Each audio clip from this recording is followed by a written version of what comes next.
You want to be successful, have good habits. I think that that's probably been one of the biggest realizations in my life, where it's not something that you do once, or it's not something that you do even for a week or a month, but something that you can put forth for yourself to do on a daily basis over the long term. That's how you have success. And ultimately, those are what people call as habits. So in this video, I'm going to be sharing with you guys 5 habits that only take up 5 minutes for each of them. And although themselves might not seem so profound, it might not seem like something that's significant because you're only doing them for 5 minutes, I promise you, if you do them collectively, especially over the long term, you're going to see a lot of the positive benefits from it. And I attribute a lot of my success that I've had up to this point in my life to these good habits. So I'm excited for you guys to listen. I'm excited for you guys to be able to share your thoughts on potentially some habits that you think are important. So leave your comments below. Make sure you give this video a thumbs up, and of course, subscribe. With that being said, please sit back, relax, and enjoy the video. Habit number 1, the power of morning reflections. In today's age, in today's digital age, we're constantly bombarded by the thoughts, the opinions, the emotions, the judgments, the expectations of other people, usually through our phones and on social media. I've said this many times before, I think social media has its place. It can be a powerful, instrumental educational tool if used intentionally, right? But what's usually the case, and I'm guilty of this as well, it's not intentionally, but it's mindlessly, and we know that the algorithms are going to capitalize on that. So if the first thing that you're doing when you wake up is reaching for your phone and scrolling through TikTok, Instagram, or YouTube, whatever it is that is of enjoyment to you, the algorithm is going to keep you there for a little bit. And you might think that the 5 minutes, the 10 minutes, the 15 minutes that you're spending on it might not be significant because you're gonna have that time later on in the day back. There's actually a more serious, more dangerous problem that's brewing underneath that might not seem obvious to you, but it will showcase itself in the progression of your day and frankly, the progression of your life. And I'm gonna speak about that right now. You see, I think about my mind, and I think about minds in general as a sponge. It will soak up the information that you give to it. And your mind sometimes is a problem in terms of identifying what is of importance and what's not of importance if you haven't set your intentions, right? If you haven't actually aligned what it is that is of value to you, all this information that comes up to you is just absorbed. And that becomes the foundation. It sets the tone for the remainder of the day. And you can imagine how problematic that really is, right? So if you're consuming meaningless content the first thing in the morning, things that are going to be prevalent on social media a lot of times also is negative, right? Because positive news doesn't necessarily sell as well. It doesn't do as well in terms of engagement. So a lot of what you see is going to be negative in some form or another. Or perhaps it's just for entertainment, but again, that entertainment, can you ask yourself, how meaningful is that to you when you're waking up, right? And that's the first thing that you're absorbing. It's still not a good thing for you to do. What happens a lot is after you finish watching whatever content, you feel lethargic and it's hard for you to get your day going. What I encourage you to do is not have your phone nearby you when you wake up. I haven't seen any good excuse for somebody to convince me that having a phone nearby you when you sleep is a good idea.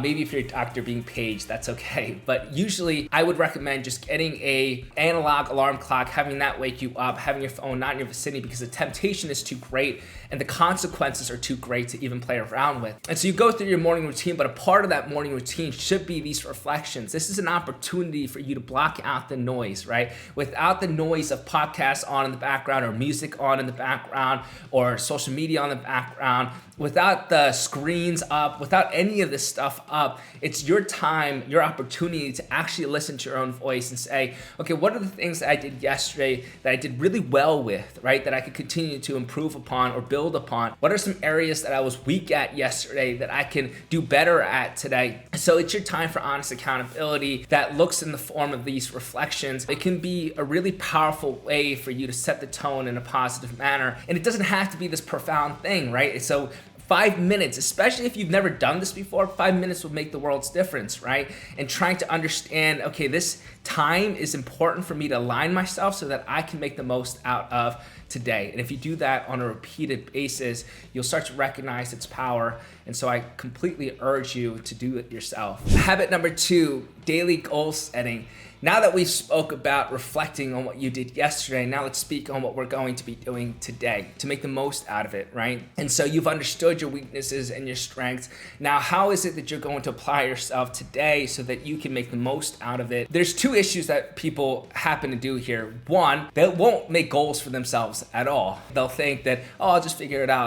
I'll just take the day as it comes with me. And I think that there's some truth to that. You want to be able to not necessarily have a rigid schedule. You want to be able to take life as it comes and be able to adapt to it and then make the most out of all of your situations. But you should have a plan setting forth for you as you're approaching it, right? So the second issue is you make too many goals for yourself. I think this is probably the common one when someone starts to try and be productive in their life. They'll just make this huge to-do list, but that can be really overwhelming, especially if you haven't developed the discipline up to that point in time to be able to execute all of them, right? So instead, what you should do is focus on a few wins, right? You're gonna make a list of to-dos, if you wanna call them, or goals, but then prioritize them of importance, right? Of meaningfulness to you, and then go ahead and practice executing them. So what we're doing here is actually training you to be decisive, right? Is an ability to not be 100% sure that this is exactly what you're supposed to be doing, but anyways, taking action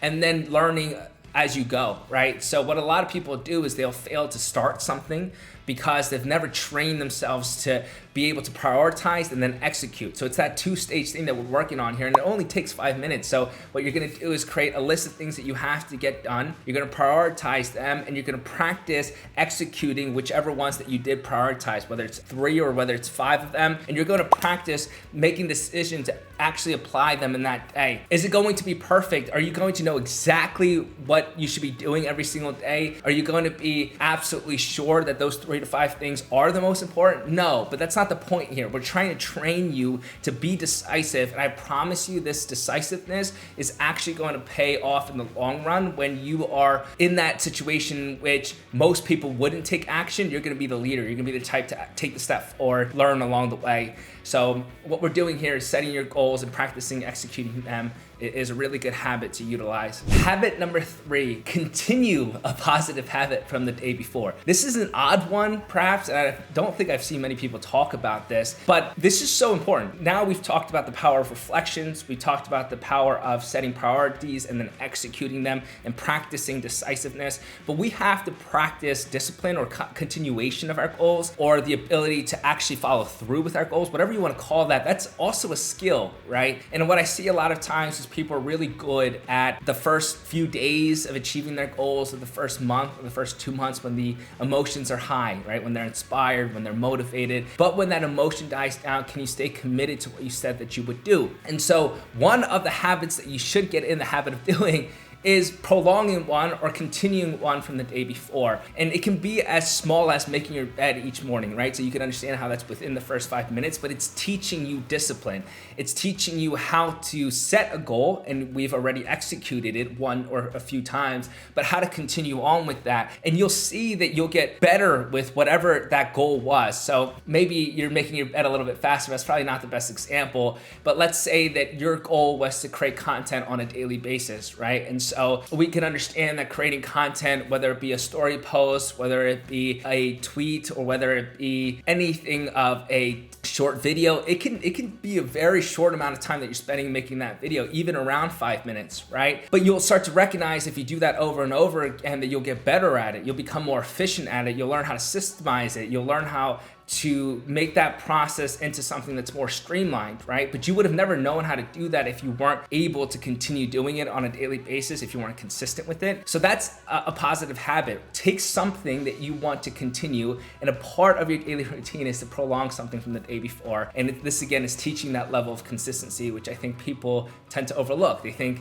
either consistency is something that they have that's gifted to them, or they just don't have it. When in reality, it's really a skill that you should practice, and a habit is a great way of doing that. Habit number 4, gratitude journaling. I think that this is extremely powerful, right? When I think about gratitude, I think about its ability to create this layer of protection on your mind so that negativity can't infiltrate it. And I get this comment all the time, and I think it's one of the best compliments that I get, whether it's in the workplace after I completed my internships, or whether it was with my friends, or whether it's with my own company and the people that are employed underneath me. All of them, I think the one thing that they can always say to me that means means a lot is, hey, you have such a great energy about you. You have such great positivity. I love your perspective. I love the way that you light up a room. And I think that's so powerful because that's the one thing you can control. I can't control sometimes of how much money I came from. I can't control the type of environment that I grew up in. I can't control a lot of these things that people think are important, but I can control my own energy. I can control my own effort. I can control what I bring to the table on a daily basis